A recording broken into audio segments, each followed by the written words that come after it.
How are you doing so far, Amsterdam? You still on this journey with me? Yeah! Are you starting to understand me? Yeah! Hell yeah! Good. Love you! Bastards! We love you! You're great! It's so incredible for me to be able to look at my mother every night in the show, to stare at her beautiful photograph. She's always with me, obviously. And I'm grateful for that. Also to see David's mother every night on the stage. And to be able to perform each evening with my children, who mean everything to me.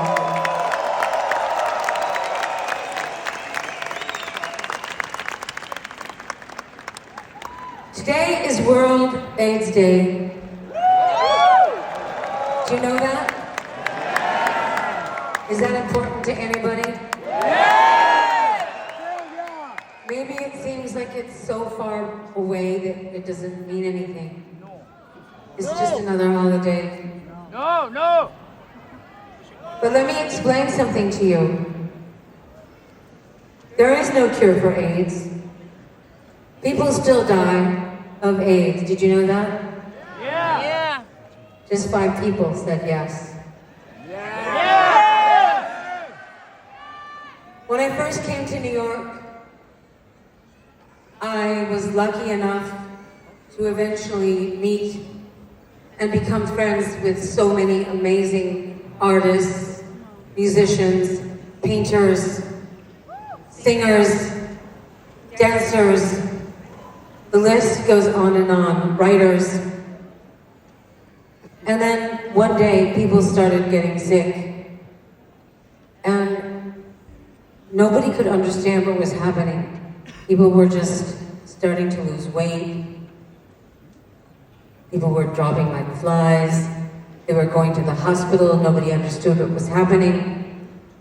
The news started calling it the gay cancer because it was predominantly in the gay community, which was a terrible shame because I don't know if you understand this right now, but in the early 80s, it was not cool to be gay. It was not accepted to be gay. Did you know that? Yeah! Or do you just take it for granted right now? Never! So to be able to stand up and say, I am a homosexual, was a very brave action. A very brave and courageous thing to say and do. I'm a homosexual! Right, but the point isn't really about that. Can you imagine what it was like in that time In de jaren 80 pas. when being gay was considered sinful and disgusting? When suddenly the vast majority of the gay community started dropping like flies and people were dying everywhere. When I say they were dying everywhere, I'm not exaggerating. Every day I would wake up and hear a new story, a new friend. I'd be visiting someone new. I'd be sitting by their bedside watching them die. Hundreds and hundreds. Meanwhile, nobody in the medical community wanted to do anything about it because they said, well, fuck it, they're faggots. They deserve to die. Yeah, that's what they said.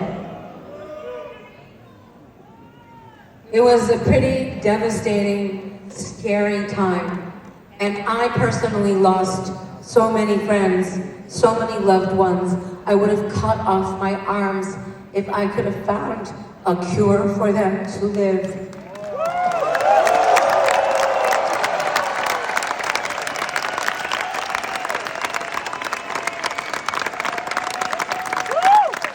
I watched so many people die, male and female, children, straight, gay, etc. Because in those days people didn't test blood in the hospital for blood transfusions.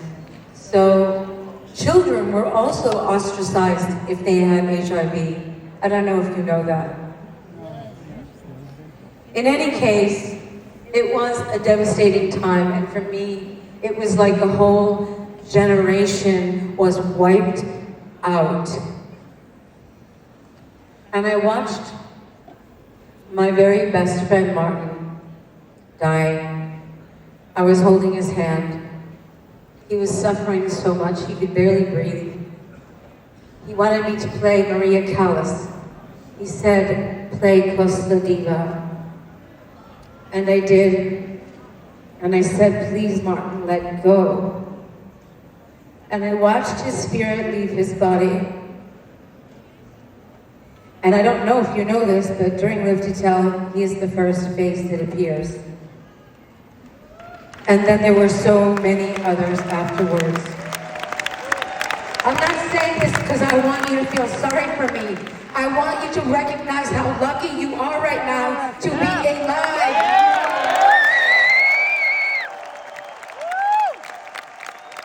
Now you can take a drug and you can have unprotected sex. It's kind of crazy. I don't know if that's a good thing or a bad thing, but I don't think you understand. I don't think anybody understands what a crazy time it was. Hundreds and thousands of people died instantly. An entire generation. Wiped out. Gone.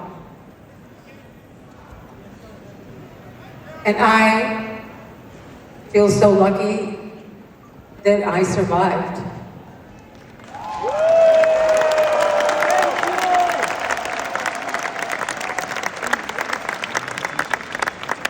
And then, just to come full circle,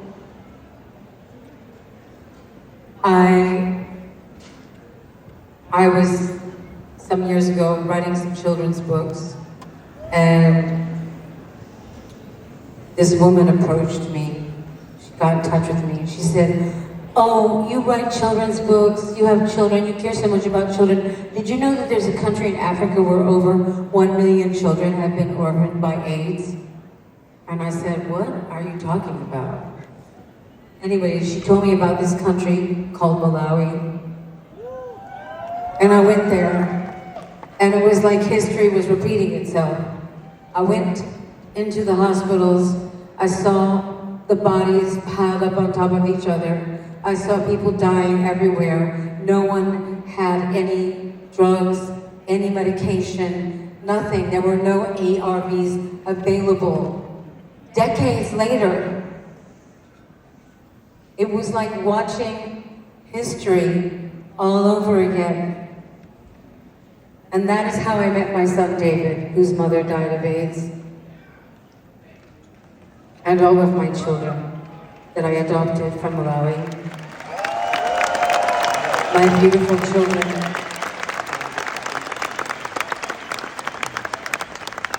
But people are so cruel, you know, when I was going to St. Vincent's Hospital visiting patients who were dying. Their families wanted nothing to do with them. This is in the 80s in New York. And I went, there was a whole ward where there was only 2 nurses that would go into the ward that would even touch them, because everybody thought if you touched a person who had AIDS, you would get it.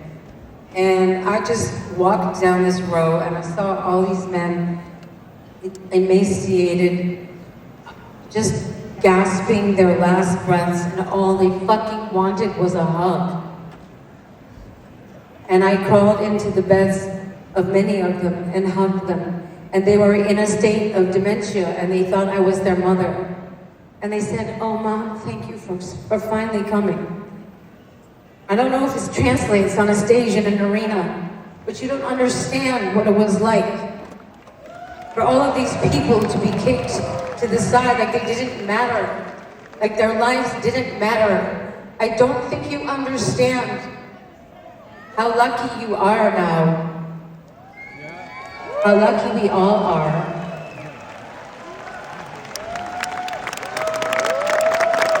And then I came home that day. I visited, I don't know, so many hospitals, but I came home and the press were filled, standing up in front of my apartment building on Central Park West.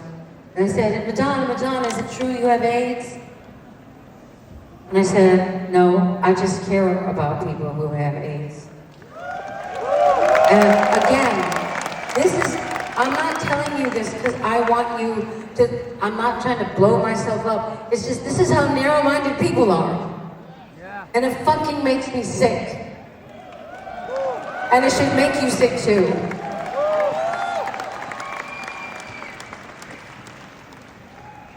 Anyways, where do I go from here? Just want to honor all of those that we lost from AIDS, who are still living with AIDS. So many people, thank God. Thanks to medical research and people who put a lot of time and effort, like Elton John and Elizabeth Taylor and myself, into raising awareness.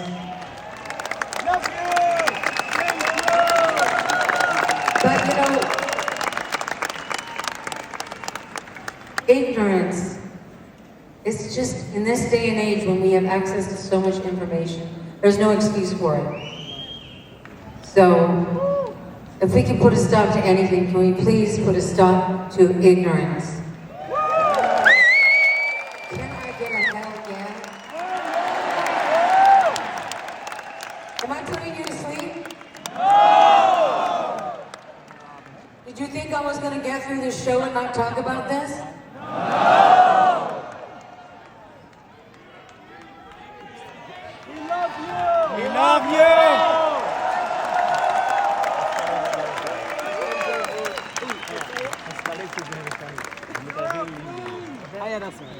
We love you! Yeah.